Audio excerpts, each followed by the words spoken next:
ಇಡೀ ರಾಜ್ಯವನ್ನೇ ಕಣ್ಣೀರು ಹಾಕಿಸಿದ್ದ, ದಶಕ ಕಳೆದರೂ ಕರಗದ ಆ ಒಂದು ಮಹಾ ಹತ್ಯಾಕಾಂಡ, ಧರ್ಮಸ್ಥಳದ ಸೌಜನ್ಯ ಕೊಲೆ ಪ್ರಕರಣ.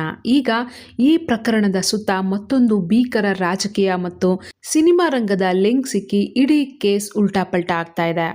ಎಸ್, ನಟ ಪ್ರಕಾಶ್ ರಾಜ್ ವೈವಿಧ್ಯಮಯ ಪಾತ್ರಗಳ ಮೂಲಕ ದೇಶದಲ್ಲೇ ಹೆಸರಾಗಿರೋ ಈ ಬಹುಭಾಷಾ ನಟ ಈಗ ಸೌಜನ್ಯ ಕೇಸ್ನಲ್ಲಿ SIT ಮುಂದೆ ನಿಂತು ಉತ್ತರ ಕೊಟ್ಟು ಬಂದರು.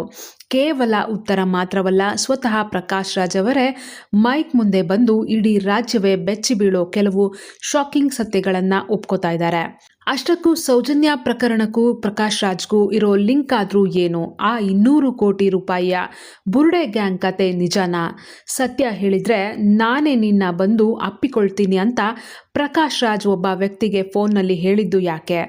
ಬನ್ನಿ, ಇವತ್ತಿನ ಈ ವಿಡಿಯೋದಲ್ಲಿ ಪ್ರಕಾಶ್ ರಾಜ್ ಮಾಧ್ಯಮಗಳ ಮುಂದೆ ಬಿಚ್ಚಿಟ್ಟ ಆ ಕಂಪ್ಲೀಟ್ ರೋಚಕ ಇನ್ಸೈಡ್ ಸ್ಟೋರಿಯನ್ನ ಎಳೆಯಾಗಿ ಹೇಳ್ತೀನಿ. ಮಿಸ್ ಮಾಡದೆ ಕೊನೆ ತನಕ ನೋಡಿ. ಕತೆ ಶುರುವಾಗೋದು ಇಲ್ಲಿಂದ. ಚಿನ್ನಯ್ಯ ಮತ್ತು ಗಿರೀಶ್ ಮಟ್ಟಣ್ಣವರ್ ಅನ್ನೋ ಹೋರಾಟಗಾರರು ನಟ ಪ್ರಕಾಶ್ ರಾಜ್ ವಿರುದ್ಧ ಭಾರಿ ಗಂಭೀರ ಆರೋಪಗಳನ್ನ ಮಾಡಿದ್ರು. ಪ್ರಕಾಶ್ ರಾಜ್ ಮತ್ತು ಒಂದು ಬುರುಡೆ ಗ್ಯಾಂಗ್ ಈ ಕೇಸ್ ಹಳ್ಳ ಹಿಡ್ಸೋಕೆ ಬರೋಬ್ಬರಿ 200 ಕೋಟಿ ರೂಪಾಯಿ ಡೀಲ್ ಮಾಡ್ಕೊಂಡಿದ್ದಾರೆ ಅನ್ನೋದು ಅವರ ಆರೋಪವಾಗಿತ್ತು.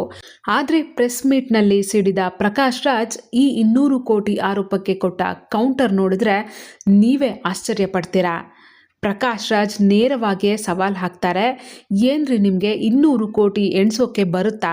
ಹೋದ ವರ್ಷವೇ ಇದೇ ಜನ ನಾನು ಯಾವುದೋ ಒಂದು ಆ್ಯಡ್ ಮಾಡಿದ್ದಕ್ಕೆ 100 ಕೋಟಿ ಸ್ಕ್ಯಾಮ್ ಮಾಡಿದ್ದಾರೆ ಅಂತ EDಯನ್ನು ನನ್ನ ಮನೆಗೆ ಕಳಿಸಿದ್ರು.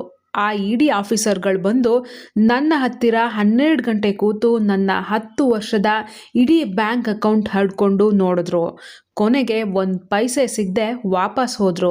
ಈಗ 100 ಕೋಟಿ ಇರೋದು 150 ಆಗಿ ಇವತ್ತು 200 ಕೋಟಿ ಆಗಿದೆ. ನೆಕ್ಸ್ಟ್ ಟೈಮ್ ಆರೋಪ ಮಾಡುವಾಗ ಡೈರೆಕ್ಟಾಗಿ 500 ಅಥವಾ 600 ಕೋಟಿ ಅಂತಾನೆ ಮಾಡಿಬಿಡಿ ಅಂತ ನಗುತ್ತಲೇ ಲೇವಡಿ ಮಾಡಿದ್ರು. ಆದರೆ ಈ ಆರೋಪಗಳ ನಡುವೆ ಪ್ರಕಾಶ್ ರಾಜ್ ಒಂದು ಮಹತ್ವದ ಸಂಗತಿಯನ್ನ ಒಪ್ಕೊಂಡ್ರು. ಅದೇ ಆ ರಹಸ್ಯ ಫೋನ್ ಕಾಲ್. ಇಲ್ಲಿರೋದೇ ಅಸಲಿ ಟ್ವಿಸ್ಟ್.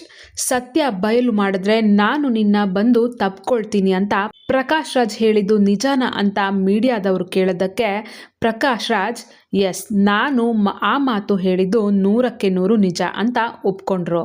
ಆದರೆ ಅವರು ಆ ಮಾತು ಹೇಳಿದ ಯಾರಿಗೆ ಮತ್ತು ಯಾವ ಟೈಮಲ್ಲಿ ಅಂತ ನೋಡೋದಾದ್ರೆ, ನಾನು ಯಾವತ್ತೂ ಧರ್ಮಸ್ಥಳಕ್ಕೆ ಹೋದವನಲ್ಲ. ಗಿರೀಶ್ ಮಟ್ಟಣ್ಣನವ್ರನ್ನ ನಾನಂತೂ ಭೇಟಿ ಆಗಿಲ್ಲ. ಆದರೆ ಸಾಮಾಜಿಕ ಹೋರಾಟಗಾರನಾಗಿ ಸೌಜನ್ಯ ಸಾವಿನ ಬಗ್ಗೆ ನನಗೆ ಕಳಕಳಿ ಇತ್ತು. ಆಗ ಮಂಡ್ಯದಿಂದ ಬಂದ ಒಬ್ಬ ವ್ಯಕ್ತಿ ತಾನು ಅಲ್ಲಿ ಹೆಣಗಳನ್ನು ಹೂತಾಕಿದ್ದೀನಿ ಅಂತ ಏನೋ ಮಾಹಿತಿ ಹೇಳ್ತಾ ಇದ್ದಾಗ ಇಡೀ ರಾಜ್ಯದ ಜನರಿಗೆ ಆತಂಕ ಆಗಿತ್ತು. ನಾನು CM ಸಿದ್ದರಾಮಯ್ಯ ಅವರಿಗೆ ಒತ್ತಡ ಹಾಕಿ ದಕ್ಷ ಅಧಿಕಾರಿಯಾದ SITಯ ಮೊಹಾಂತಿ ಅವರನ್ನ ತನಿಖೆಗೆ ಕರೆಸಿದ್ದೆ. ಪ್ರಕಾಶ್ ರಾಜ್ ಹೇಳ್ತಾರೆ, ಆ ಟೈಮಲ್ಲಿ ನನಗೆ ಗಿರೀಶ್ ಮಟ್ಟಣ್ಣನವರ ಕಡೆಯಿಂದ ಫೋನ್ ಬರುತ್ತೆ. ಆ ಫೋನ್ ಲೈನ್ಗೆ ಮಂಡ್ಯದ ಆ ವ್ಯಕ್ತಿಯನ್ನ ಕನೆಕ್ಟ್ ಮಾಡ್ತಾರೆ. ಆ ವ್ಯಕ್ತಿ ಪ್ರಕಾಶ್ ರಾಜ್ ಜೊತೆ ಮಾತಾಡಿದ್ದು ಪ್ಯೂರ್ ತಮಿಳಿನಲ್ಲಿ, ಅಲ್ಪ ಸ್ವಲ್ಪ ತೆಲುಗು ಮಿಕ್ಸ್ ಆಗಿರೋ ಭಾಷೆಯಲ್ಲಿ. ಆತ ಫೋನ್ನಲ್ಲಿ, ಸರ್ ನನಗೆ SIT ಮುಂದೆ ಹೋಗೋಕ್ಕೆ ಬಹಳ ಭಯ ಆಗ್ತಿದೆ ಅಂದಾಗ ಪ್ರಕಾಶ್ ರಾಜ್ ಧೈರ್ಯ ತುಂಬಿ ಹೇಳಿದ್ದೆ ಆ ಮಾತು. ನೋಡಪ್ಪ, ಅಲ್ಲಿರೋದು ಬಹಳ ಒಳ್ಳೆಯ ಆಫೀಸರ್, ನೀನು ಹೋಗಿ ಸತ್ಯ ಹೇಳು.